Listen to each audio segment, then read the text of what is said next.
त्रिजटा अपने पूर्व जन्म में कौन थी?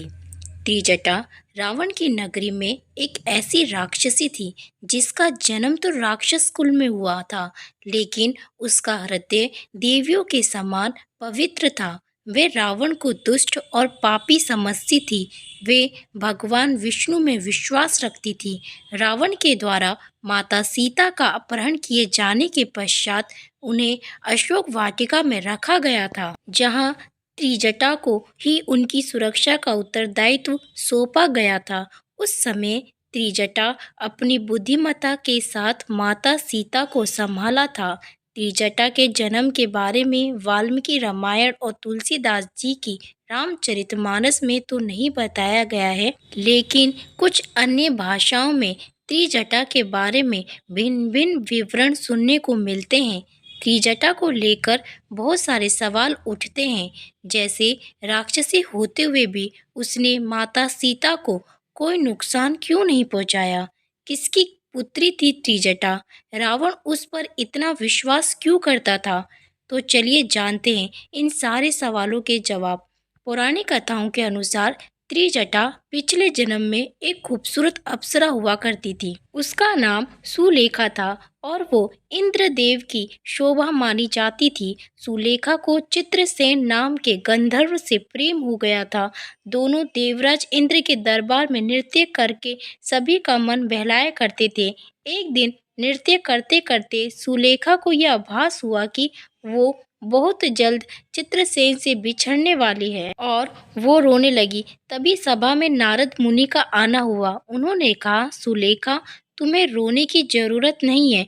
भविष्य में जो कुछ भी होगा उससे तुम्हारा भला ही होगा। सुलेखा ने उनसे पूछा, आखिर ऐसा क्या होने वाला है मुनिवर? मेरा मन घबरा रहा है। तब नारद मुनि ने कहा, भविष्य की बातें वर्तमान में नहीं की जाती, इसलिए तुम चिंता ना करो। और इस बात ने सुलेखा के मन में चिंता और बढ़ा दी। ये सब देखते हुए एक दिन चित्रसेन सुलेखा के साथ पृथ्वीलोक घूमने गया। वहाँ का वातावरण देखकर सुलेखा बहुत खुश हुई। जैसे ही उसने झरने को देखा, उसके मन में वहाँ स्नान करने की इच्छा पैदा हुई। उसने चित्रसेन से कहा और दोनों उस झरने में नहाने लगे। एक दूसरे पर पानी डालकर दोनों नदी में हंसी ठिठोली कर रहे थे। वहीं पास में ही एक चट्टान पर बैठकर ऋषि दुर्वासा तपस्या कर रहे थे। बार बार पानी के छींटे उन पर भी पड़ रहे थे, लेकिन सुलेखा और चित्रसेन इस बात से अनजान अपने खेल में खोए हुए थे। जब ऋषि दुर्वासा से सहन नहीं हुआ तो उन्होंने अपनी आंख खोली और सुलेखा से कहा कि तुम यहाँ से चली जाओ। तुम्हारे खेल की वजह से पानी के छींटे मुझ पर भी पड़ रहे हैं, जो मेरी तपस्या में खलल पैदा कर रहे हैं। लेकिन दुर्वासा ऋषि की ये बात मानना तो दूर, सुलेखा उन्हें उल्टे जवाब देने लगी। ये देखकर दुर्वासा ऋषि गुस्से से आग बबूला हो गए। उन्होंने सुलेखा को ये श्राप दे दिया कि तुम बहुत जल्द ये सुंदर शरीर त्याग दोगी और इसके बाद तुम्हारा अगला जन्म राक्षस कुल में होगा।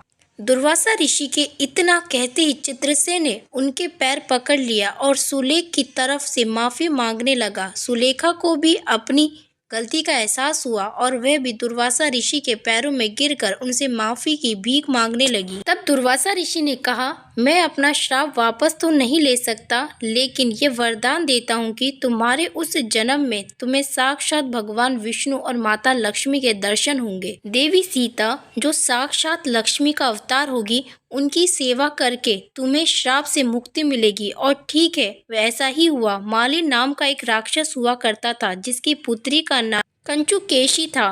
कंचुकेशी हरि कीर्तन करके ऋषि विश्वा को प्रसन्न कर लिया था। इसके बाद दोनों एक दूसरे से प्रेम करने लगे और फिर कुछ समय के बाद ही कंचुकेशी गर्भवती हो गई और उसे एक कन्या की प्राप्ति हुई, जिसका नाम त्रिजटा पड़ा। वैसे ऋषि विश्वा ही रावण के पिता थे, जिन्होंने केकसी से विवाह किया था, जिससे रावण का जन्म हुआ था। कई जगहों पर त्रिजटा को रावण की सौतेली बहन भी बताया जाता है। ऋषि दुर्वासा के श्राप और वरदान के कारण ही उसका जन्म राक्षस कुल में हुआ और उसे माता सीता की सेवा करने का मौका मिला। इतना ही नहीं, रावण के वध के बाद माता सीता वापस प्रभु श्री राम के पास जा रही थी। तब त्रिजटा ने उन्हें बहुत अच्छे से सजाकर वापस भेजा था। प्रभु श्री राम से मिलने के बाद जब माता सीता ने प्रभु श्री राम को त्रिजटा के बारे में सारी बातें बताई तो वो बहुत प्रसन्न हुए। उन्होंने त्रिजटा को यह वरदान दिया, हे त्रिजटे, जो हवन श्राद्ध आदि क्रोध में गंदे घर में किए जाएंगे वो सब तम हो प्राप्त होंगे, फिर वो चाहे कितने ही विधि विधान से क्यों ना किए हों। जिस श्राद्ध में बिना तिल के तर्पण किया जाएगा, जो बिना दक्षिणा के संपन्न होगा, वो सब भी तुम ही को प्राप्त होगा। इसके अलावा भी प्रभु श्री राम ने त्रिजटा को कई सारे वरदान देकर उसे धन्य किया। संत कहते हैं, भगवान के पास देने के लिए सबसे छोटी वस्तु कोई है तो वो है मोक्ष, और भगवान के पास देने के लिए सबसे बड़ी वस्तु कोई है तो वो है भक्ति। भगवान संसार की बड़ी से बड़ी वस्तु और भोग प्रदान कर अपना पीछा छुड़ा देते हैं, परंतु अपने चरणों की अविचल भक्ति नहीं देते। नारी भक्तों का चरित्र हमेशा ही सर्वश्रेष्ठ रहा है। लंका में सर्वश्रेष्ठ भक्ता त्रिजटा थी, ऐसा संतों का मत है। वीडियो अच्छी लगी हो तो लाइक, शेयर और ऐसी वीडियो को देखने के लिए हमारे चैनल को सब्सक्राइब जरूर करें। धन्यवाद।